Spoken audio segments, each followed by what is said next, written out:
Hello dear students, I am your teacher Dolly Das. I welcome you all to my Kaksha classes. Dear students, today we are going to discuss the remaining questions of chapter number 8, Chandraprabha Saikyani. So dear students, let's start. So moramor chhatro-chhatri hokol aji ami alochona korim 3 number question. So 3 number question amak ki koise sao hasun. 3 number question amak koise read the following sentences and find a word from the text to replace the underlined part. Aru koise je tolor bakyo homu porha aru ei je underline kora onkho ase ei onkhor logot mil thoka eti shobdo text or pora mane story tor pora pahtir pora basi uliwa. Tene hole ami sawa hasu A number to ki dise A number koise Chandraprabha Saikyani was a famous and respected social worker from Assam. Koise je Chandraprabha Saikyani Asomor egoraki bikhat aru honmaniyo samajkormi asile. Etia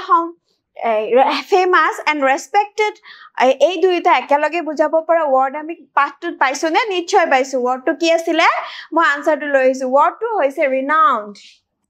We want to answer to hoise ki renowned. So B number sentence sawa ha. B number sentence amak koise she tried to get rid of all the cultural or religious restrictions against women that prevailed during those days. Koise je teo samajot choli thoka ki cultural or religious restriction jibur sanskritik ba dharmic restriction asile women or against narir babe jibur samajik ba dharmiyo ki asile cultural restriction asile narir babe heibur te atorabole ki korisil chesta korisil gotike amak underline kori dia word kun geta cultural or religious restrictions ei kita word ok ekeloge bujabo pare word ami paisu ne pahtut nischay paisu so word to ki hobo taboos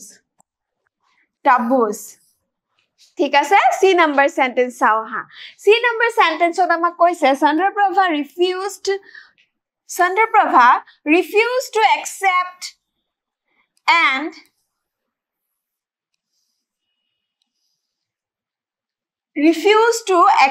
and questioned the prevailing custom of women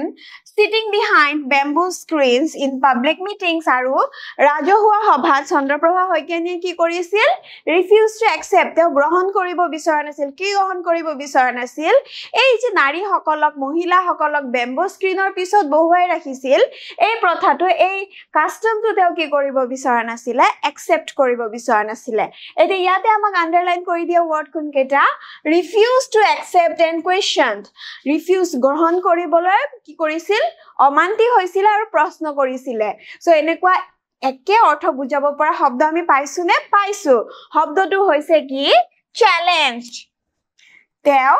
challenge কৰিছিলে তেও প্ৰশ্ন কৰিছিলে আৰু accept কৰা নাছিলে তেও challenge কৰিছিলে এই প্ৰথাটোক তেও চ্যালেঞ্জ কৰিছিলে ঠিক আছে সো নেক্সট সেন্টেন্স চাও হা নেক্সট সেন্টেন্স আমাক কৈছে she was strong in her attitude against society's restriction and her protest against the norms of society was not confined to a particular incident. Koise je teo nijor ji teo ji bur kothat mat matisil heibur teo driho hoy asile strong in her attitude against society's restrictions society narir upor ji restriction badha arup korisil heiburor khetrot teor ki motamot teo nijor sthanot driho hoy asile and her protest teo protibad korisil against the norms of society aru ei je samajor riti niti নাৰীৰ ওপৰত যি বাধা আৰোপ কৰিছিল সমাজে বিভিন্ন ক্ষেত্ৰত এইবোৰৰ ক্ষেত্ৰত তেওঁ কি আছিল নিজৰ মতামত পোষণ কৰিছিল আৰু নিজৰ মতামতত তেওঁ কি হৈ আছিল দৃঢ় হৈ আছিল আৰু তাৰ এগেইনষ্টত কি কৰিছিল প্ৰতিবাদও কৰিছিল আৰু কি কৈছে was not confined to a particular incident আৰু এটা ইনসিডেন্টতে জানো তেওঁ ধৰি আছিল তেওঁটো বহুত বুৰ কথাতে মাত মাতিছিল গতিকে আমাক আন্ডাৰলাইন কৰি দিও ওয়ার্ড কোন কেটা হৈছে strong in her attitude এইখিনি strong in her attitude এইটো এই একে অৰ্থ বুজাব পৰা শব্দ আমি এটা পাইছো নে পাঠটোত পাইছো পাঠটোত শব্দটো হৈছে staunchly মানে দৃঢ়তাৰে তেও নিজৰ ঠাই অটল আছিল ঠিক আছে সো নেক্সট সেন্টেন্স চাও আহা whenever she saw any injustice her desire to resist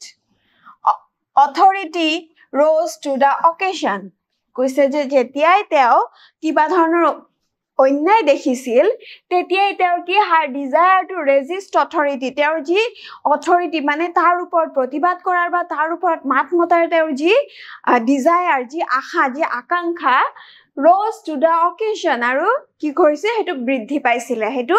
বাঢ়িছিল যেতিয়াই তেওঁ অন্যায় দেখিছিল সেই অন্যায়ৰ বিৰুদ্ধে মাত মতাৰ তেওঁৰ যি আকাংক্ষা সেই আশা সেই আকাংক্ষা তেওঁৰ কি বাঢ়ি গৈছিল আৰু এই যে আন্ডাৰলাইন কৰা ওয়াৰ্ড কেটা কি her desire to resist authority her desire to resist authority এইটো একে অৰ্থ বুজাব পৰা শব্দ আমি কি পাইছিলো yes rebellious মানে প্ৰতিবাদী মানে তেওঁ কি কৰিছিল প্ৰতিটো কথাতে যিবোৰ অন্যায় হৈছিল অন্যায়ৰ বিৰুদ্ধে তেওঁৰ প্ৰতিবাদী কণ্ঠ তেওঁৰ কেতিয়াও কি কৰা নাছিল বন্ধ কৰা নাছিল ঠিক আছে নেক্সট চাও হা সো নেক্সট আমাক কি কৈছে নেক্সট কোৱেশ্চন আমাক কৈছে listen to your teacher read out the first paragraph of the lesson কৈছে যে পাঠটোৰ প্ৰথম প্যাৰাগ্ৰাফটো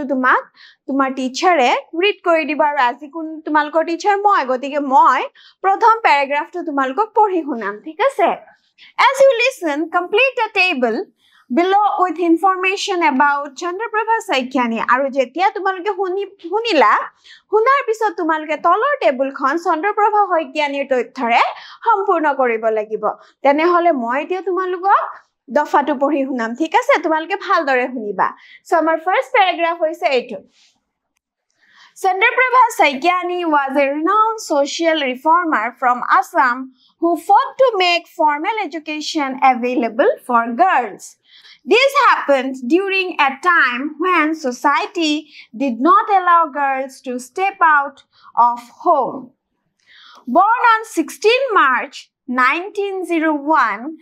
to Ratiram Majumdar and Gangapriya, Chandraprabha spent her early years in Doisingari village in Kamrup district. ছাত্ৰ-ছাত্ৰী সকল যেহেতু মই এখিনি তোমালকে পাঠটো পঢ়াওতে বুজাই গৈছো গতিকে মই এতিয়া বুজাই দিয়া নাই তোমালকক মই পঢ়িহে শুনাইছো ঠিক আছে